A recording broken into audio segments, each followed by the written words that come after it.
जो तुम्हारा नकली रूप है वो है दिखाई देने वाला रूप, जो तुम्हें दिख रहा है। आदमी का, औरत का, लड़का, बच्चा, बूढ़ा, जवान, ये सब नकली रूप।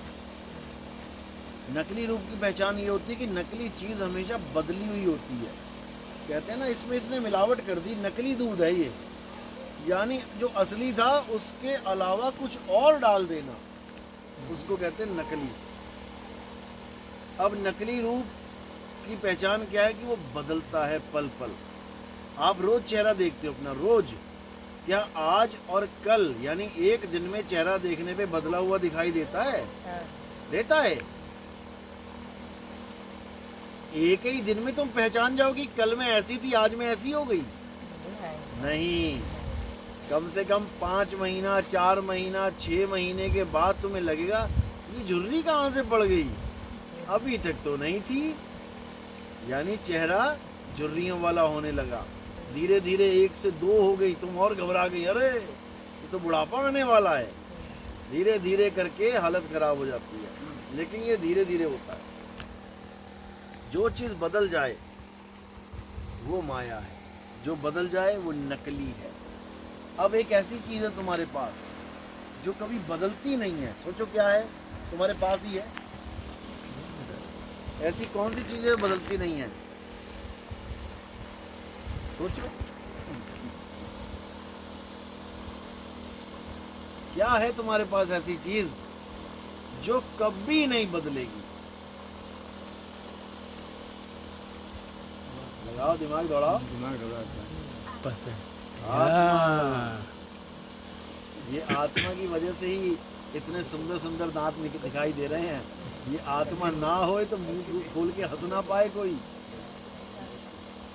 खा ना पाए, पी ना पाए, बोल ना पाए, चल ना पाए। आज हम जो कुछ भी कर रहे हैं वो हम आत्मा की वजह से कर रहे हैं। हमें जो लग रहा है कि हम कुछ भी कर रहे हैं, शरीर कुछ भी कर रहा है, आत्मा की वजह से कर रहे हैं, और आत्मा को ही हम जानते नहीं। अब ये करंट है, पंखे को चलाता है। पंखा सस्ता महंगा हो सकता है, लेकिन बिना करंट के किसी काम का नहीं। तुम 1 करोड़ का पंखा लगा दो यहाँ पे लाके, अब बिजली नहीं है तो क्या करोगे? उसकी तो कुछ घूमेगा नहीं, तुम मुंडी घुमाओगे क्या हवा लेने के लिए? उसको ही घूमना पड़ेगा, वो घूम नहीं रहा है तो कोई कुछ होने वाला नहीं। यानी कि असली चीज है उसको हम भूले बैठे हैं। असली चीज है आत्मा। आत्मा को ही नाम कहते हैं, आत्मा को ही नाम कहते हैं। नानक साहब कहते हैं जग में नाम अलग है संतों, कि नाम इस दुनिया में ऐसे नहीं मिलता, लेकिन घर घर में नाम बैठा हुआ है। किसी को पूछो भगवान का नाम लेते हैं? हम तो सुबह उठ के लेते हैं। और नानक साहब कह रहे हैं कि जग में नाम अलग है, यानी कोई ढूंढ ही नहीं सकता उसको नाम है क्या। जैसे कोहिनूर हीरा है, नाम सुना है ना, है कितनों के पास है? एक है पूरी दुनिया में, पूरी दुनिया में। ऐसे ही नाम एक के पास होता है पूरी दुनिया में। जो सतगुरु होता है नाम उसके पास होता है पूरी दुनिया में। है तो सबके पास, लेकिन उसको जानते नहीं। कस्तूरी कुंडल बसे मरग ढूंढे वन माही। कौन से हिरण के पास कस्तूरी नहीं है? सबके पास है। सबकी नाभि में एक दिन कस्तूरी बन जाती है अपने आप ही, लेकिन ढूंढ नहीं पाते वो उसको। इसी प्रकार जो नाम है, नाम का क्या मतलब होता है? हमारी आत्मा। उसी आत्मा को सतनाम बोलते हैं। सतनाम क्यों बोलते हैं? क्योंकि इस दुनिया में असत नाम का डंका बज चुका है। घर घर में असत नाम बैठ गया है, इसलिए संतों को सत जोड़ना पड़ता है उस नाम के आगे, कि भैया सतनाम का जाप करो, यानी सच्चे नाम का जाप करो। अब कोई कहता है सच्चे नाम का जाप करो, फिर झूठा नाम कौन सा है? अब झूठा नाम क्या है? जितने भी नाम इस मुंह से बोले जाते हैं वो सब झूठे हैं।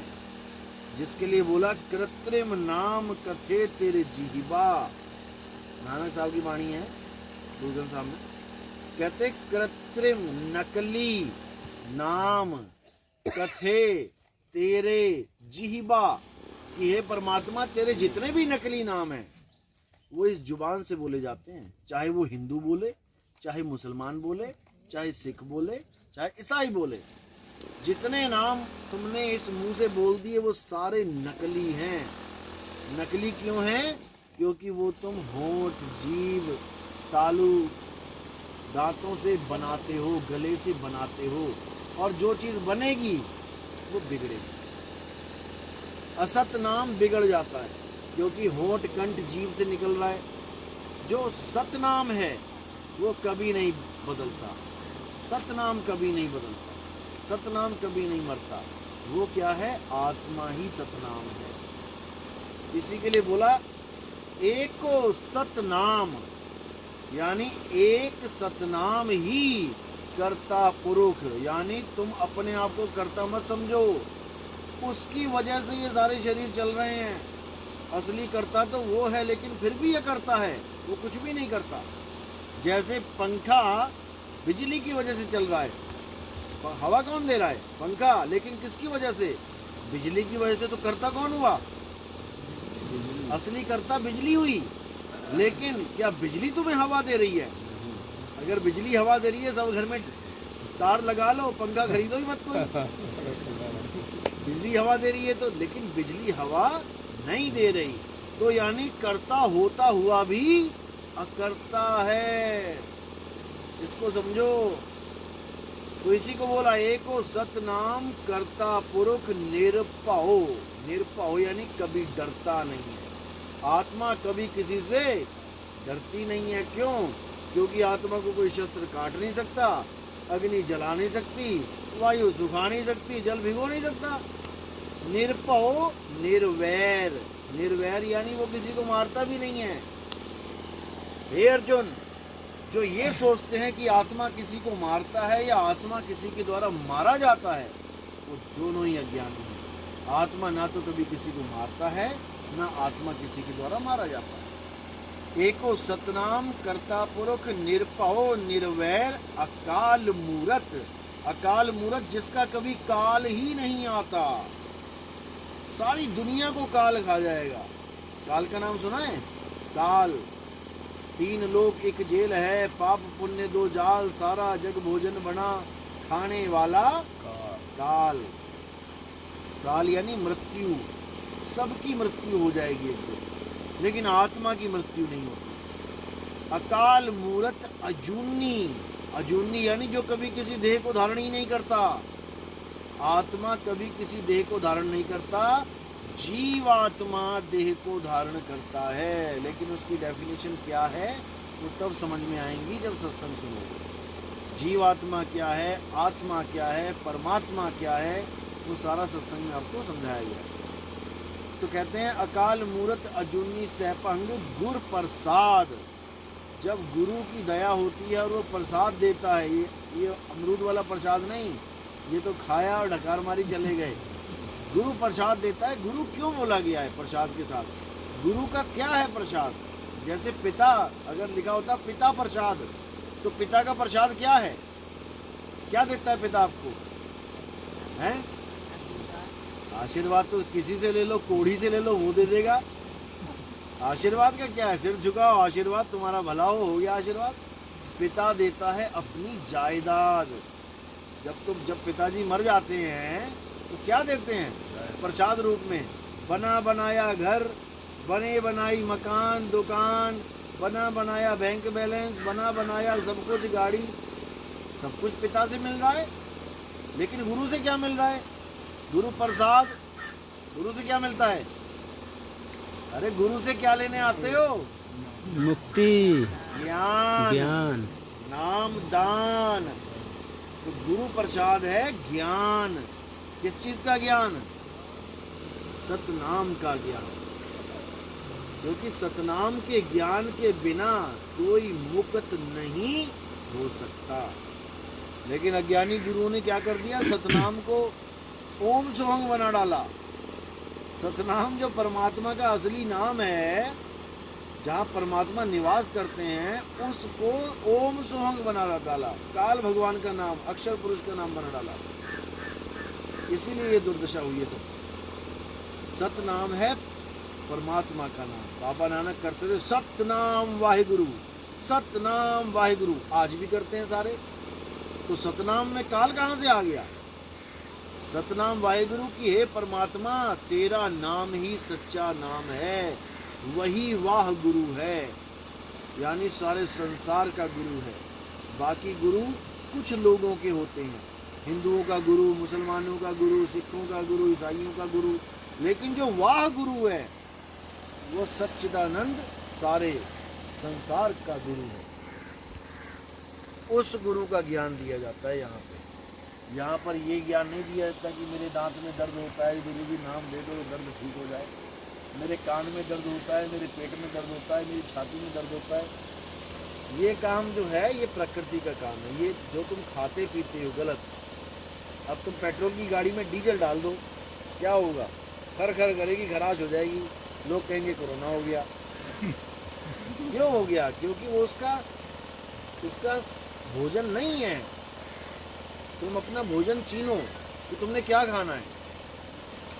पहले लोग कई कई साल जिंदा रहते थे और कभी जल्दी बीमार भी नहीं होते थे। ना कोई बीपी होता था, ना कोई शुगर होती थी। अब घर घर में देख लो बीपी है। क्यों है ऐसा? पहले क्या था बीपी नहीं था? ऐसा क्या हो गया जो घर घर में बीपी आ गया, ब्लड प्रेशर? क्या कारण क्या है? जब तक कारण नहीं पता लगा, जब तक निवारण नहीं होगा, तुम कितनी गोलियां खा लो, क्या ऐसी कोई गोली बना दी जो बीपी को हमेशा के लिए ठीक कर दे? बैसाखी पकड़ा देते हैं, गोली खाते रहो बीपी ठीक रहेगा, छोड़ दिया फिर आया है मर गया। कारण क्या है बीपी का? जो तुम नमक खाते हो। कौन सा खाते हो? आयोडीन नमक, बढ़िया वाला, वही घटिया वाला है। सबसे खतरनाक चीज है नमक। जब से नमक आंदोलन हुआ भारत में और नमक घर घर में पहुंचा दिया गया, तब से ये बीपी की बीमारी आई। नहीं तो भूल जाओ कि बीपी नाम की कोई चीज थी। नमक का मतलब है अगर तुम्हारा बीपी कम होता है तो तुम्हें एक चुटकी नमक देके तुम्हारा बीपी को एकदम हाई किया जा सकता है, नॉर्मल किया जा सकता है। वो बीपी बढ़ाने की दवाई है। नमक बीपी बढ़ाने की दवाई है और तुम्हें रोज सब्जी में दवाई पीस के खिलाई जा रही है कि तुम बीमार पड़ो, तुम बार बार वही पिसा हुआ नमक खाओ और उसके बाद तुम्हारा बीपी बढ़े और उसके बाद तुम डॉक्टर के पास जाओ, डॉक्टर तुम्हें ऐसी दवाई लिख के दे दे कि तुम सारी उम्र खाओ। तो सारी उम्र के ग्राहक बन गए ना। किसके किसके बने? डॉक्टर के नहीं, वो तो लिख रहा है, वो तो लिख रहा है। किसके बने? दवाई कंपनी के। जो दवाई बना रही है कंपनी, और कहाँ से आ रही है दवाइयाँ? ये सब अंग्रेजों की देन है। अंग्रेजों ने आज तक यही किया, जिस भी देश को गुलाम किया, जाते जाते उसकी नस्लें खत्म करके चले गए। कैसे? क्योंकि हम लोग को, भाई गरीब आदमी को क्या पता क्या खा रहा है, क्या पी रहा है, क्या। लेकिन वो बहुत पहले से वैज्ञानिक हैं। हालांकि सबसे पुराने वैज्ञानिक हम हैं, लेकिन हम आयुर्वेदिक हैं, लेकिन वो केमिकल के वैज्ञानिक हैं। उन्होंने ये लगा दिया, पता लग गया कि ये जो नमक है समुद्र में, राम जी चले गए, कृष्ण जी चले गए, सतयुग चला गया, द्वापर चला गया, त्रेता चला गया, कलयुग आ गया, लेकिन आज तक किसी ने इस नमक को खाया नहीं। आज तक इस नमक को किसी ने खाया नहीं। क्या खाते थे फिर हम लोग? नमक की जगह, आयोडीन नमक की जगह क्या खाते थे? हैं? वो देखो, पता है उसे क्या खाते थे? टोरी वाला नमक, सेंधा नमक, सेंधा नमक, वो पत्थर वाला नमक लाते थे ना, फोड़ फोड़ के। उसको खाने से तुम्हारे अंदर 4 गुना ताकत आ जाती थी। पूरा पूरा दिन खेत में लगे रहते थे लोग। और आज नमक खा के हाय मर गया। फिल्टर करते रहे उनमें जो पीस कर जो हो आयोडीन बना के, बेकार है। अंग्रेजों के पास एक सबसे खतरनाक चीज थी, जिस देश पे वो राज करते थे, और जब वहाँ की जनता पूरा आक्रोश कर देती कि भागो यहाँ से, तो जाते जाते वो ऐसी चीज दे जाते थे कि सारी उम्र के लिए तुम हमारे गुलाम बन जाओ। अब ये नमक आपके घर में भी है और होटलों में भी है, हर जगह है। कहाँ बचोगे? अपने घर में तुम बच भी जाओ, ले आओ पत्थर, ले आओ पीस पीस के खाओ, लेकिन बाहर क्या करोगे? घर में जो नमकीन आ रही है चटपटी, वो क्या, वो भी तो उसी नमक से बन रही है। ऐसा नमक का जाल फैला दिया कि घर घर में बीपी हो जाए। यानी पहले तो तुम्हें बचपन से ही छोटे छोटे बच्चों को नमक खिलाया जा रहा है, यानी छोटे छोटे बच्चों को बीपी बढ़ाने की दवाई खिलाई जा रही है, उसके बाद सारी उम्र बीपी घटाने की दवाई खाता रहता है। अगर नमक खाने से बीपी नहीं होता तो डॉक्टर क्यों कहते हैं कि नमक कम कर दो? बीपी जब बढ़ जाता है डॉक्टर क्या कहता है? नमक कम कर दो। अरे बढ़े पे क्यों बोल रहे हो? बढ़े पे क्यों बोल रहे हो? तुम शुरू से ही बोलो कि बच्चों को नमक दो ही ना। क्यों नहीं बोलते? क्योंकि उनके पेशेंट यही हैं। अगर कंपनी कमा रही है तो डॉक्टर भी कमा रहे हैं। डॉक्टर के पास भी बीपी वाला पेशेंट आ रहा है, उसकी पर्ची 100 रुपए में जा रही है, 200 रुपए में जा रही है। वो क्यों बोलेगा तुम्हें कि मत खाओ नमक? ये तो कोई वो आदमी बोलेगा जिससे तुम्हारा कोई स्वार्थ सिद्ध ना हो, जो तुम्हारा भला चाहता है, वो तुम्हें भलाई की बात कहेगा। डॉक्टर क्यों बोलेगा? नहीं तो आज तक नहीं बोला किसी ने। क्यों नहीं बोल रहे हैं? क्योंकि भैया तुम्हारी जेब से पैसा उनकी जेब में जा रहा है। लेकिन ये कब रुकेगा? जब तुम जागरूक हो जाओ।